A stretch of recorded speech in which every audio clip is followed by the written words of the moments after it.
रोहित भाई, तो अभी आईआईएससी में एडमिशन चल रहा है पीएचडी के लिए, हम्म, रिसर्च के लिए। तो मुझे लगता है कि ये बैकग्राउंड रिसर्च तो हमको पीएचडी के लिए भी करना चाहिए, क्योंकि लोग आ करके बहुत फंस करना जाते चाहिए, हैं। हाँ लोग करना आके फंस चाहिए। जाते हैं। हाँ, पर क्या है ना, पीएचडी में ना शायद उस पॉइंट पे ना लोगों को पता नहीं होता कि सवाल क्या पूछने हैं, क्योंकि हमें रिसर्च का एक्सपीरियंस नहीं होता, है ना। हम्म। मैंने जो लैब ज्वाइन किया, मैंने बहुत ज्यादा साइंटिफिक एस्पेक्ट्स देख के ज्वाइन, मैंने नॉन हम्म। साइंटिफिक कुछ एस्पेक्ट्स देखे थे, जैसे फंडिंग है कि नहीं, पर मैंने बहुत ज्यादा साइंटिफिक देख के एक्सपेक्ट किया, क्योंकि मुझे पता ही नहीं था कि रिसर्च में प्रॉब्लम्स क्या आते हैं। मुझे हम्म। मैं ये कभी सोच ही नहीं पाया कि शायद 6 साल में अगर अगर वो इंसान अच्छा नहीं है तो तुम्हारे रिलेशन बहुत खराब हो जाएंगे, है हम्म। ना। तो शायद पीएचडी में लोगों को वो सारे सवाल पता नहीं होते, बट पीएचडी करने के बाद पता होते हैं, बिल्कुल। है ना।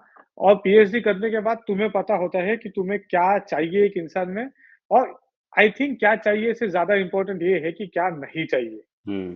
तुम्हें ये पता होता है कि तुम्हें ये 5 कैरेक्टर्स उसमें नहीं चाहिए।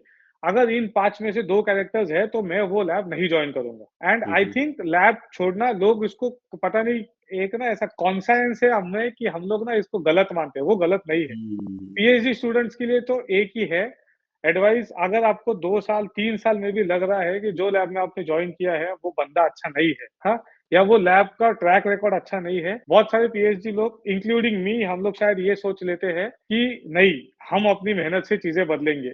बट अगर कोई इंसान अच्छा नहीं है तो तुम कुछ नहीं बदल सकते। एक टैबू भी है ना कि ये बंदा लैब छोड़ दिया, ये ऐसा कर लिया, ये भी कुछ लोग। टैबू नहीं है, ये बहुत ट्रांजिएंट चीज होती है लैब छोड़ देना। हम्म। मेरे हिसाब से जिन्होंने भी लैब छोड़े हैं, मैं जितने भी लोगों को जानता हूँ उसमें से 70 या 80% लोग लैब छोड़ने के बाद शायद ज्यादा सक्सेसफुल है than what they could have been from being in that same lab. हम्म।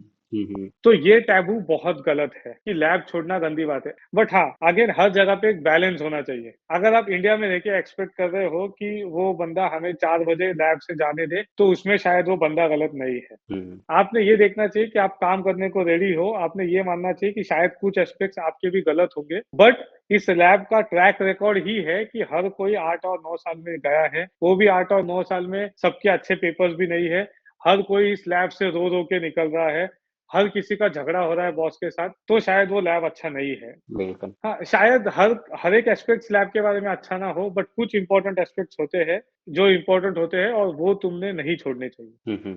जैसे जैसे मेरे लिए ये इंपॉर्टेंट था कि मैं ऐसे लैब में नहीं जाना चाहता जहाँ पे 8 साल पोस्ट डॉक करना पड़े, ओके। है ना। एंड मुझे वो 100% पता था कि भले ही कोई भी पेपर आए, मुझे उस लैब में नहीं जाना है। मुझे चलेगा अगर मैं किसी लैब में 1 या 2 साल पोस्ट डॉक किया और विदाउट एनी पेपर, बट वो बंदे ने मेरे को 1-2 साल में भी आगे बढ़ने के लिए हेल्प किया, I am fine with it. But मैं नहीं चाहता कि मैं 6-7 साल इन्वेस्ट करूँ और फिर भी कोई पेपर ना आए। हम्म।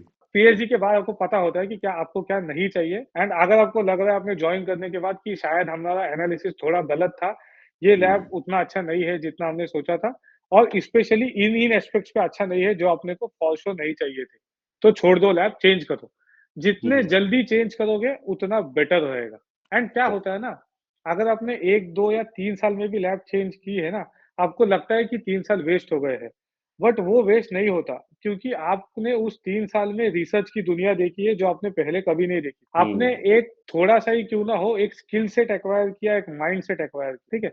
मेरे एक्सपीरियंस में मैंने अपने मास्टर्स तक ठीक से अच्छे से पेपर्स पढ़ना सीखा भी नहीं था, पर मैंने पीएचडी के पहले 2 साल में वो सीखा, है ना। हम्म। तो अगर मैं 2 साल के बाद लैब चेंज भी करता हूँ तो अभी मुझे पता है कि एक साइंटिफिक पेपर को पढ़ते कैसे है। अपने मास्टर्स बैचलर्स तक उतना अच्छे से अपने को बुक से पढ़ाया जाता है, अपने को नहीं पता होता हम्म। अच्छे से कैसे पढ़ना है, कैसे इवेलुएट करना है। वो 2-3 साल अगर आपने चेंज किया है, तो ये जो टैबू है, जैसे आपने मेंशन किया कि वेस्ट हो गए साल, वेस्ट नहीं होते।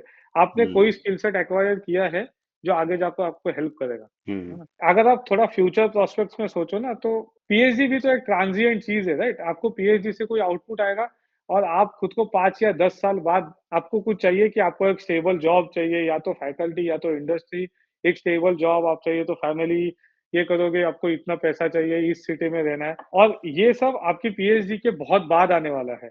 और शायद आपके हम्म। पास पीएचडी का डिग्री ना भी हो तो भी ये सब आपको मिल जाए, हम्म। है ना। और शायद हो भी तो भी ना मिले अगर आपने गलत लैब ज्वाइन कर लिया है। ये तो सही। तो इसीलिए ये वाला जो साइंटिफिक नॉन साइंटिफिक एनालिसिस करना, और एनालिसिस से एक इन्फॉर्म डिसीजन लेना बहुत इंपॉर्टेंट होता है। लैब छोड़ना गलत डिसीजन नहीं है, अगर आपको लग रहा है कि ये सही नहीं है तो आपको छोड़ना ही चाहिए, आपको उसी लैब में हम्म। कंटिन्यू करके शायद आप खुद के लिए बहुत गलत कर रहे हो।